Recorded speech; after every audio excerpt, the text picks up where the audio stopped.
So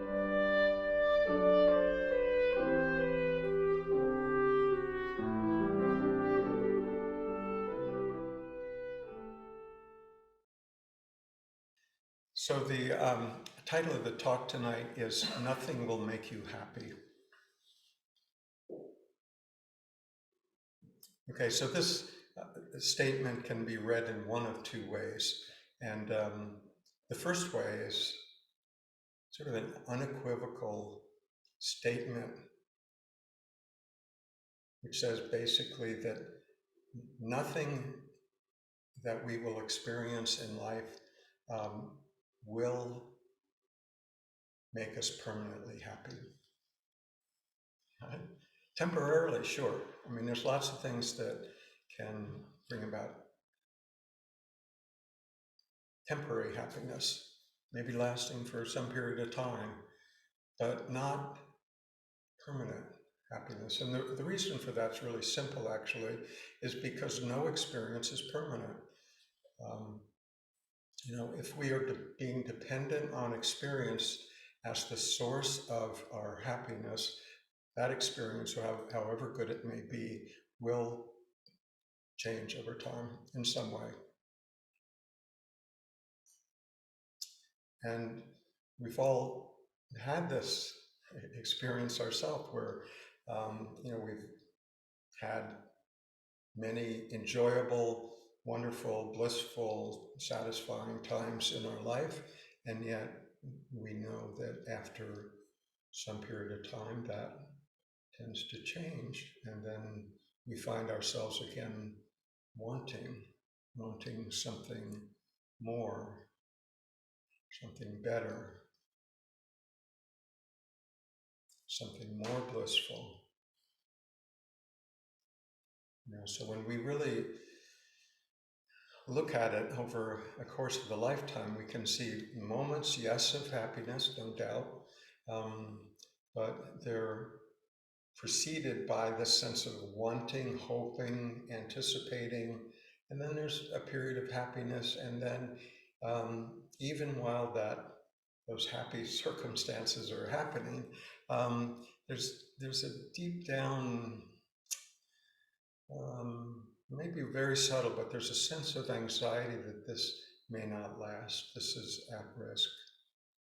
As wonderful as it is, I hope I can hang on to it, that sense.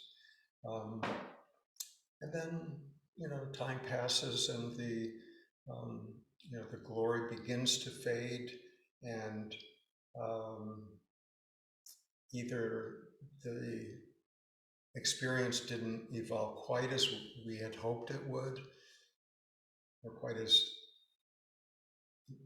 beautiful as we hoped it might, or we're somehow disappointed by it, and we get recycled back into another stage of wanting again. So this tends to be the movement, and this is the reason for this first interpretation, which is nothing will make you happy. Happy permanently. We can acknowledge, yes, happiness happens. But what we're talking about here is this sustained sense of peace. So the way enlightenment is advertised, it's advertised as the antidote to that. But the way it's talked about, it's almost as if it is a perpetually happy, blissed out state, almost like a ongoing psychological orgasm, for the rest of your life. And there's also sort of this vague collage of notions about what that enlightenment would be. It's sort of like, this is sort of in the common spiritual realm, where we imagine that if enlightenment happens, then things will generally go more my way. Life will become easier. There's also a sense of these negative feelings that are always harassing me now. Those will disappear. there also seems to be a sense of, somehow I will be the recipient of some kind of special knowledge, some secret knowledge, and if I were thinking in a really grandiose way that day, I might believe that, somehow I would become omniscient, right? And there's also the sense of, um, what it is some perpetually high state, right? Blissed out forever and ever.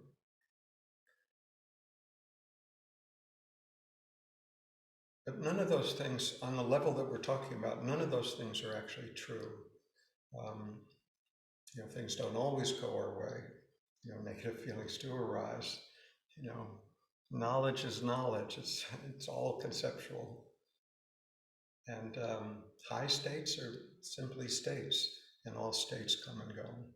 So what we're talking about here is the possibility of a permanent sense of peace, contentment, happiness.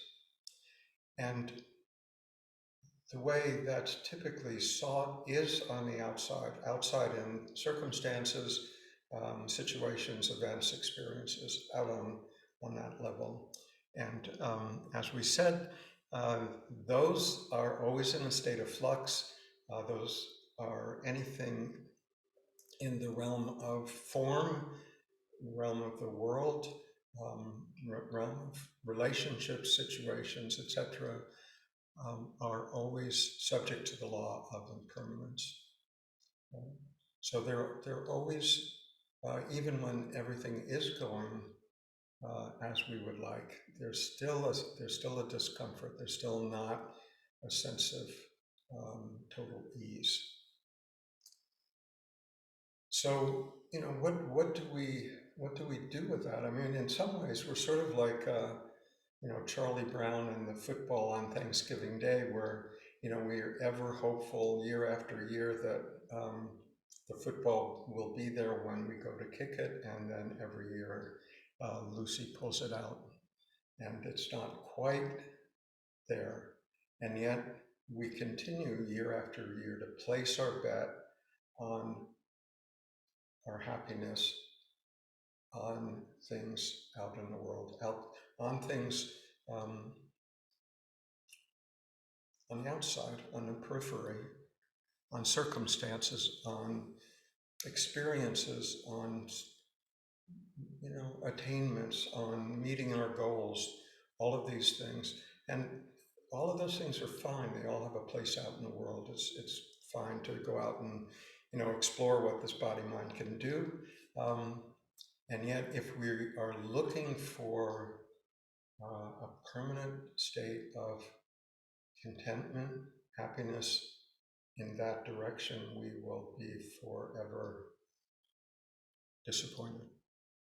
There'll still be, happy times mixed in, but what we're talking about is, a hoped for state of perpetual happiness. And if the source were in some experience, some event, some situation, some relationship, some career, some ideology, if the source of happiness were in any of those things, wouldn't we have found it by now? I mean, it's not for lack of trying, right? It's not for, that we've just sat back and hope for the best. I mean, most of us have been out there actively seeking things that will make us happy. So if we've spent our life, or a good portion of it, seeking happiness, why haven't we found it? And if we believe that we have found it, if there had been in the past some situation that made us really, really happy, if it made us permanently happy, we would still be happy now and for all the days yet to come, right? If the event was such that it was the source of our happiness, as long as that situation remained, we would be happy. And even if that situation ended, if it was such that it created a permanent sense of happiness, would that not be sufficient? But it's not like we can go back and remember some really blissful period in our life and bring it back into current memory. It doesn't have the same power as it did when it was actually our lived reality. It doesn't, in the replay, it's not quite as compelling. We keep going back to the same source, thinking somehow, okay, I haven't found the right set of circumstances yet, but I know I will. I know I'll have the right experience, and then everything will be put in order. As if the source of happiness lies in the experience rather than the experiencer, whatever is having that event. Yeah. And we can wonder, why we keep going back to the same source, the same, dry well looking for water again and again, hoping that the next experience will be the one, the next spiritual experience will be the really compelling ones. The ones in the past, yeah, they were pretty good, but the next one, I'm sure will be the one, the one that'll, put me fully into orbit. The really powerful one. That one I haven't had yet. Somehow it's that ultimate, experience that resolves, life, to make sense out of life, to sort of settle us into a sense of ongoing peace. That experience, one of the characteristics of it is that it's always in the future.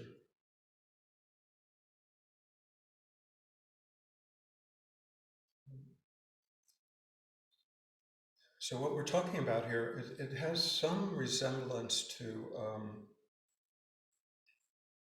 gambling, right? One of the psychological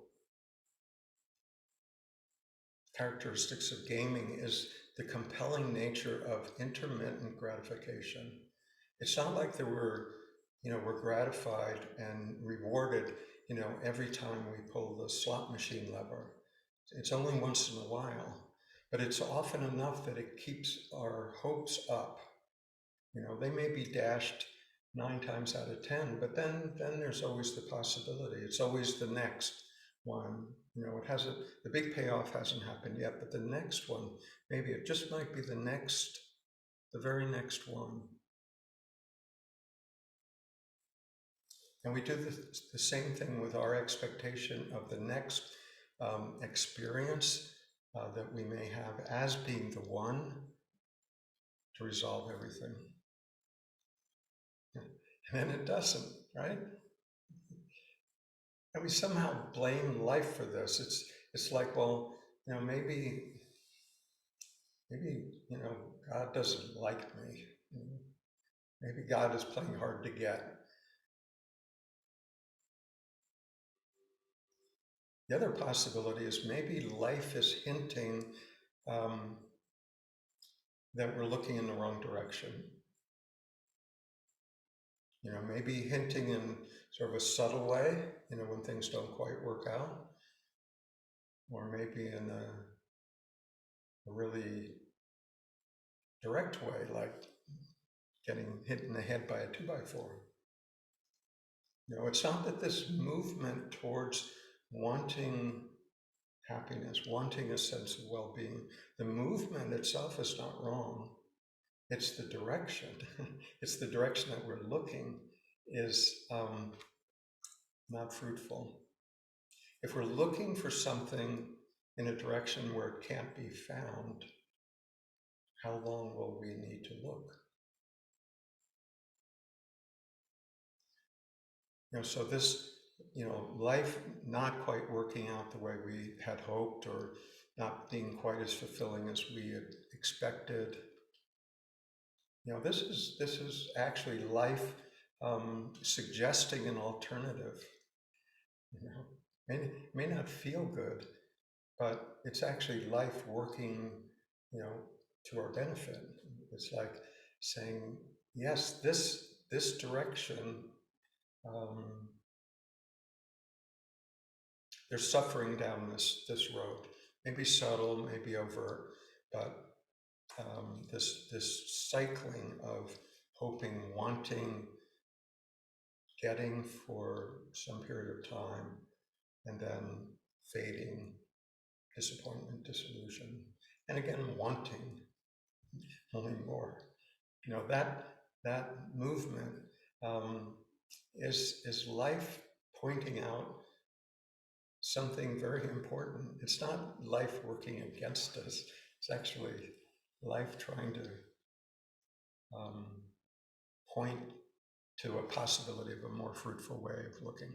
Okay, so what we've been talking about so far is option A, right? Fortunately, there's an option B. So option A was nothing will ever make us happy. Nothing on the outside, nothing will ever make us permanently happy. No experience. That's option A. Option B is the same wording, just pronounced a little different, but the same wording. No thing will make you happy, right? The no thing that we essentially are.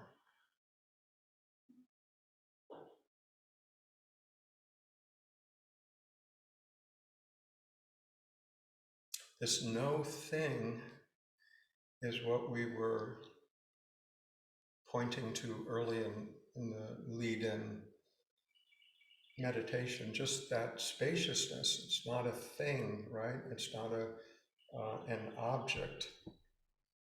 It's not something that we can hold and look at. We can't hold it and look at it because it is what is looking, it is what is noticing. So we can't run around behind what is noticing and observe it like we do every other thing in life. Things such as, tables, clouds, trees, also things like feelings, thoughts, sensations, perceptions. All these things can be observed, have a certain form that's different than other forms. This no thing is one of a kind. There's nothing else like it. It's not in the world of form. Say it's formless.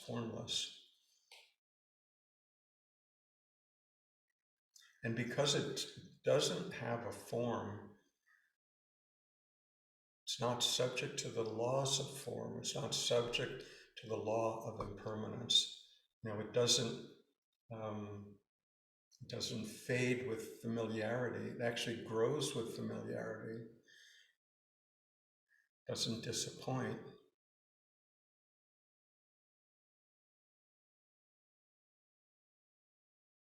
It's not an object. It's what is aware of objects. It doesn't come and go.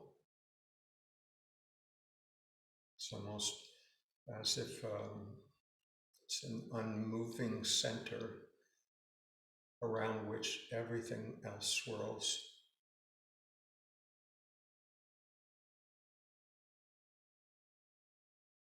It's not far away. It's not something otherworldly. It's not something up in the heavens.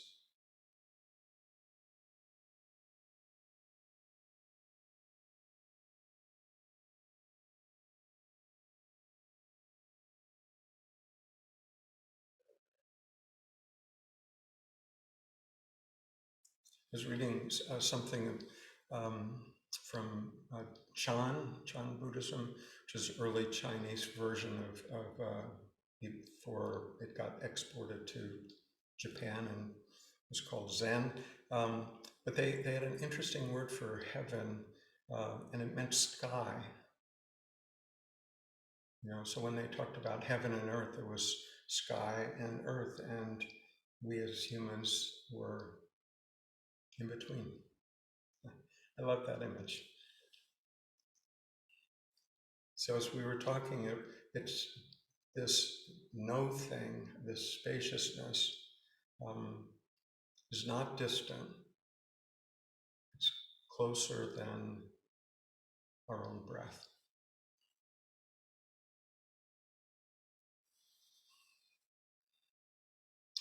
This no thing, this spaciousness,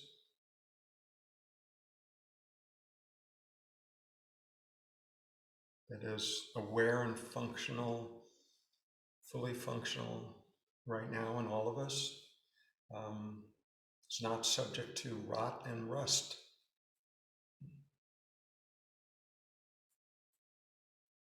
I was St. Matthew's caution, not to place our bets on something that was subject to decay. This no thing is not something that we have to acquire. It's not something that we have to attain. It's something that we have the opportunity to recognize as our innate nature.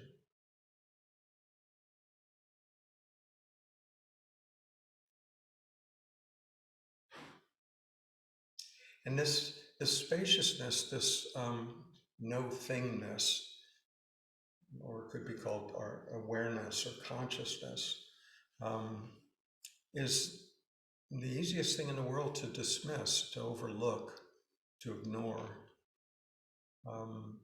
because it is without form. So we've all learned as, from a very young age to be fascinated by form. All those little trinkets that, old people used to swirl around in our crib to try to entice us into becoming fascinated with them. And ever since, we've done the same thing with all kinds of objects. So our attention is much, much more easily focused outwardly. And it's the easiest thing in the world to ignore what is aware of whatever may be arising in our experience. And this no-thingness isn't offended by that.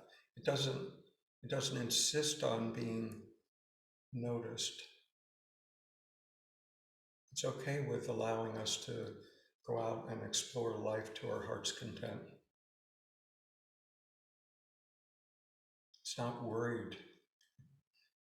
It knows what we are essentially, and it knows that, one day we'll come to recognize that unavoidably.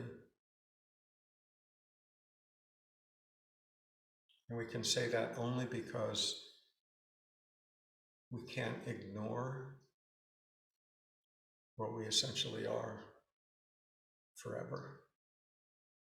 We can maybe ignore it for a long, long time, but not forever. Sooner or later, it will occur to us that what we're looking for on the outside in experiences is not to be found there, and we will, generally as a last resort, turn around and look at what was there all along, what was there for everything that ever happened in our entire life, this spaciousness, this no-thingness.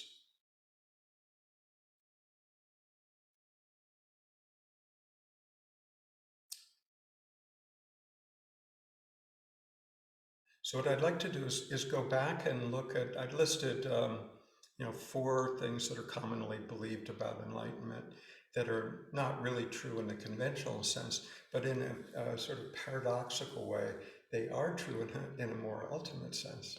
Um, so the first thing that I mentioned is that, we have this expectation, again, in a conventional sense, that if we were enlightened, then things would tend to go our way. Life would be easier. And that isn't true on the level of everything happening as we would like it to happen, to our own advantage.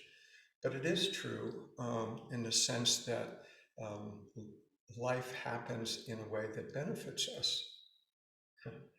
We may or may not like that, but if we see life as something that, as Byron Katie says, something that's done for us rather than to us, it changes how we sense what's happening. So if the movement isn't that we get more of what we want, the movement is really we want what we get, right? So it begins to be seen that however life presents itself is how life presents itself, and if we're not arguing with that, that is also what we want, in the sense of there's no argument to the contrary.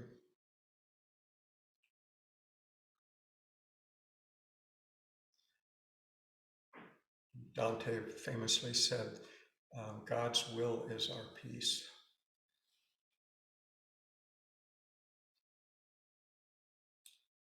So if there's a recognition that life is indeed all one life living through many different forms, if we're arguing with how that shows up, who exactly are we arguing with?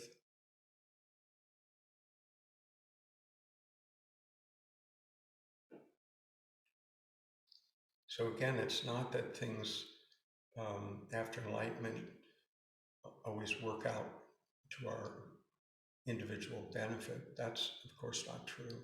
But there is a much greater sense of that as things happen in life,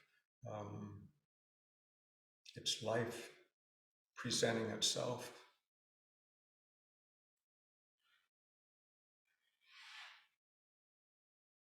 And if we're okay with that, that is what we want.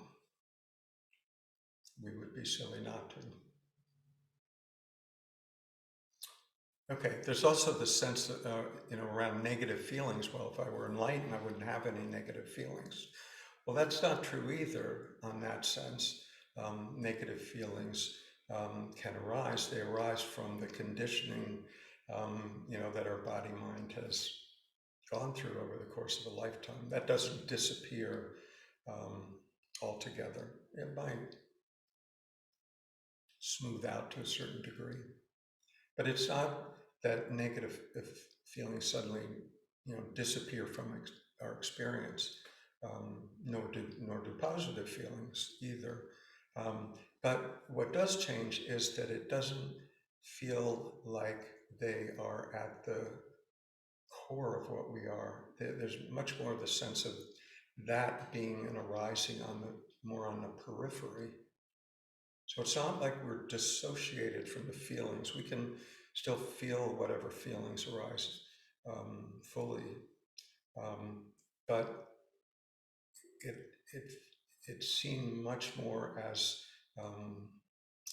flowing out of our conditioning rather than out of our essence. Even Ramana Maharshi, the great Indian sage of the last century, um, acknowledged that the ego still arose in him from you know not infrequently, but he said the difference is that I'm not compelled to act on those egoic conditionings. So it's not like it doesn't surge up, but we see it for what it is, and it doesn't result in speech or actions anywhere near to the degree that it may have at one time in our life. So there's another area that we just mentioned briefly earlier, and that is this sort of vague notion that if enlightenment were happening, then there'd be some sort of knowledge, secret knowledge that most people don't have.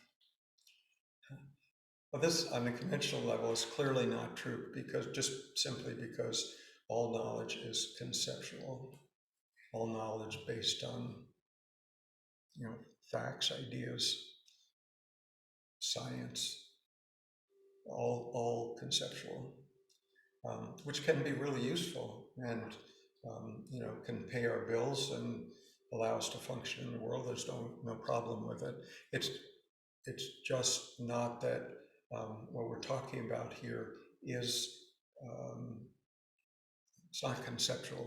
It's not of the mind. It's an arena that is beyond mental configuration. In other words, the mind through words, through the conceptual structure of words, can't contain the whole. So if what we're looking for is the entirety of life, to come into alignment with that, it's not going to be possible through the structure of words. But at the same time, there is a secret knowledge, right? There is a secret knowledge, and I can state it in one sentence. And the secret knowledge is that there is nothing to know. That's it.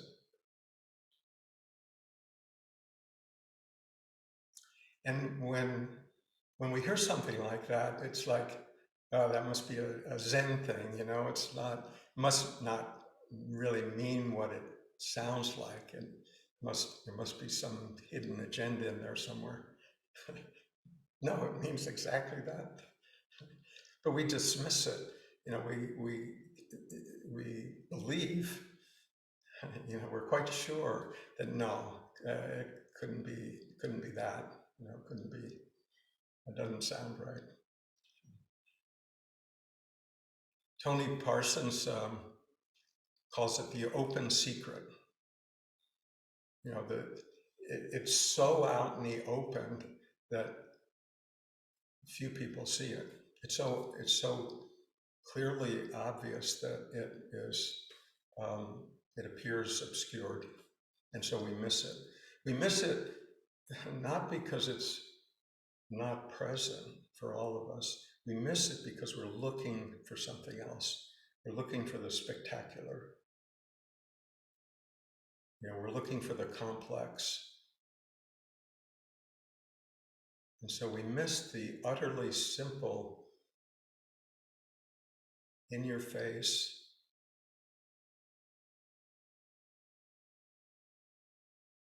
way life is presenting itself, where it is through this no-thingness, this spaciousness, this awareness, that everything that we experience happens.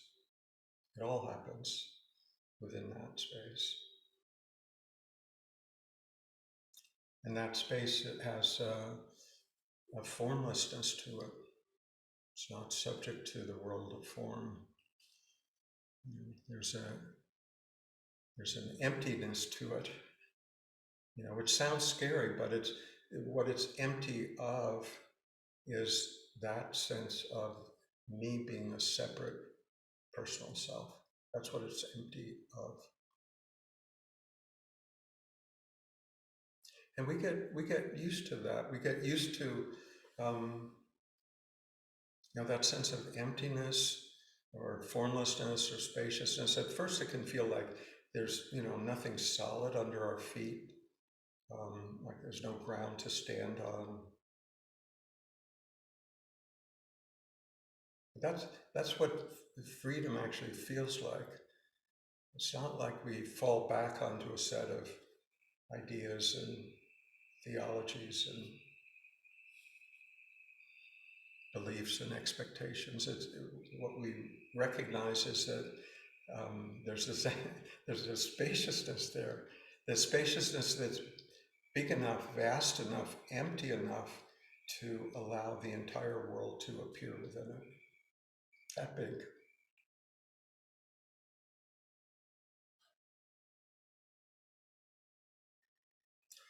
Okay, the fourth thing that we mentioned before was the idea that enlightenment is a perpetually high state.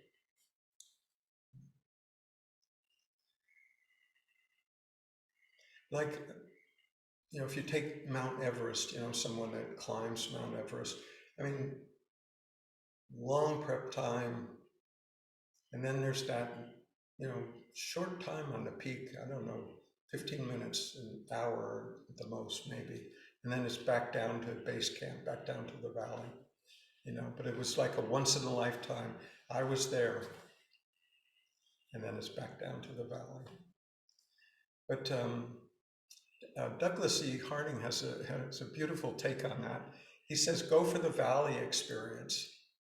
Don't worry about the peak experience. The peak experience will come, when it comes, beautiful when it comes.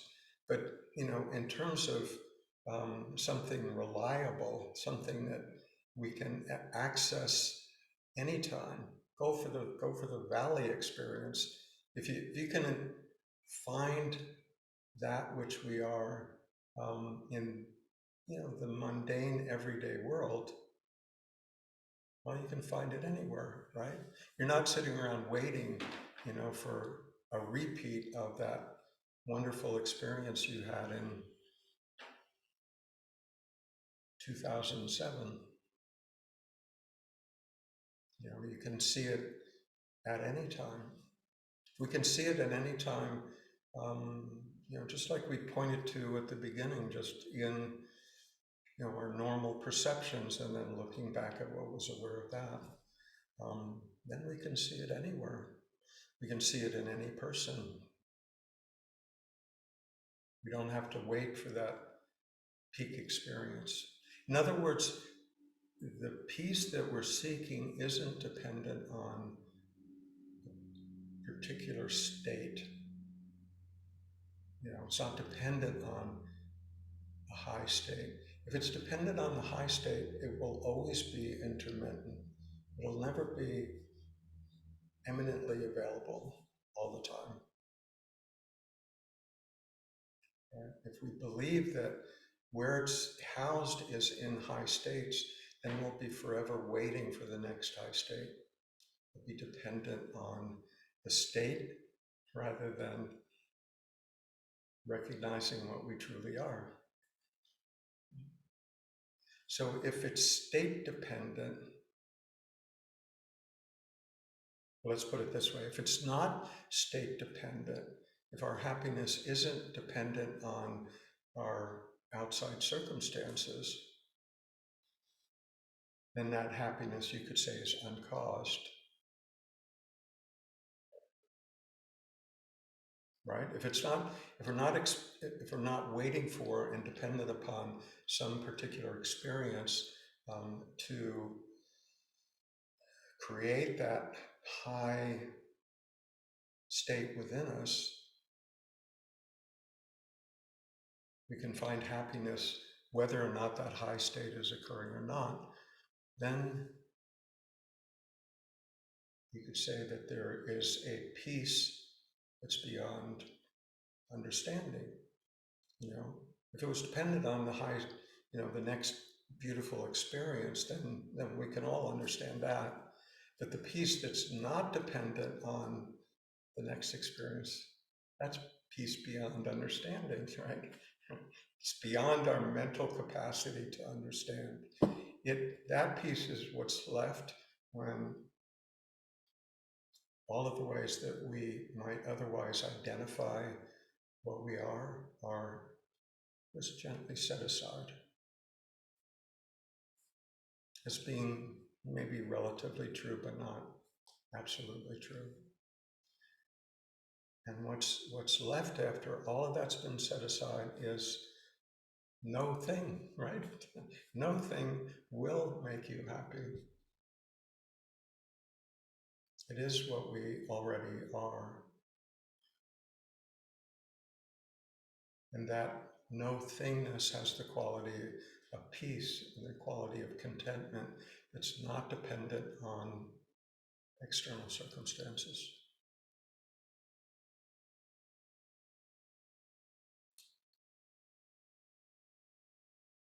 And that no-thingness is not something that requires our armor, doesn't require our defensiveness, because there's nothing to protect, right? Doesn't require protection in that way. It doesn't require us to be holding ourselves back from life, right? Holding ourselves separate. If we recognize our true nature as this no-thingness, what is there to be hurt? I'm not talking physically now, I'm just talking psychologically. What is there to be hurt if there's a recognition that what we truly are is without attributes, is without form?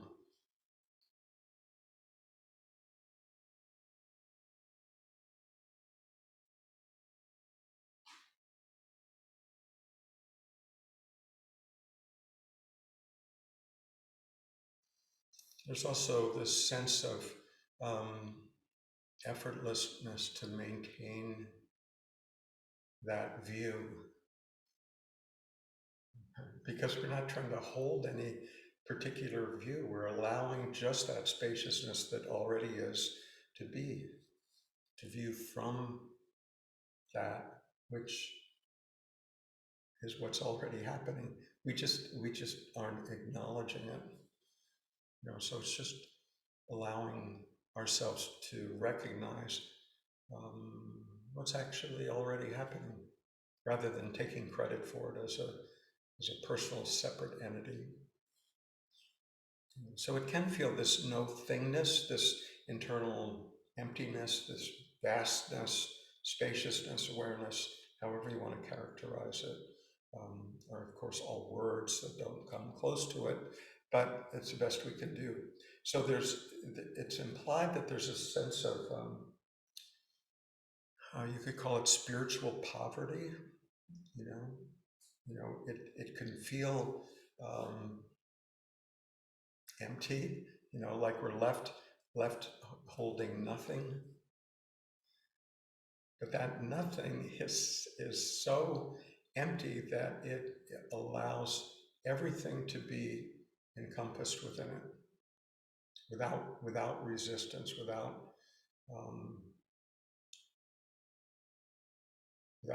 a sense of separation. So in that sense, that from that emptiness, the fullness of life is recognized.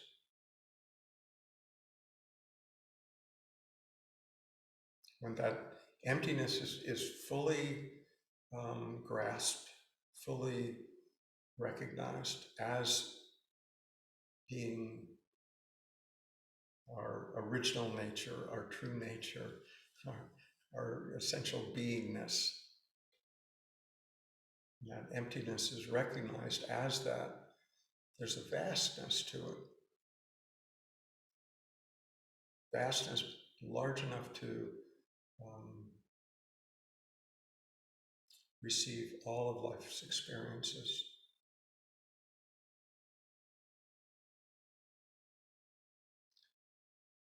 Nisargadatta had a very succinct, famous quote on this very point. He says, when I look within, there's nothing, and that is wisdom.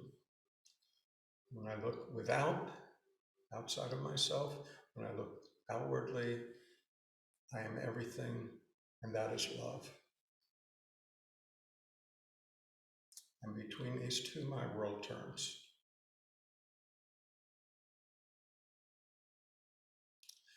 He says, when I look out and see that I am everything, he's not making that claim as a person, right? And it's not that he is an individual separate person is claiming to be everything. That would be ridiculous. The statement points to that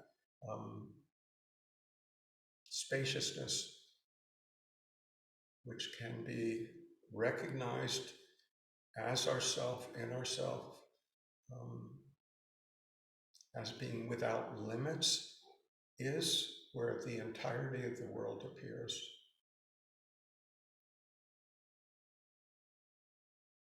So when we look out, we see that the entirety of the world appears within that which we are.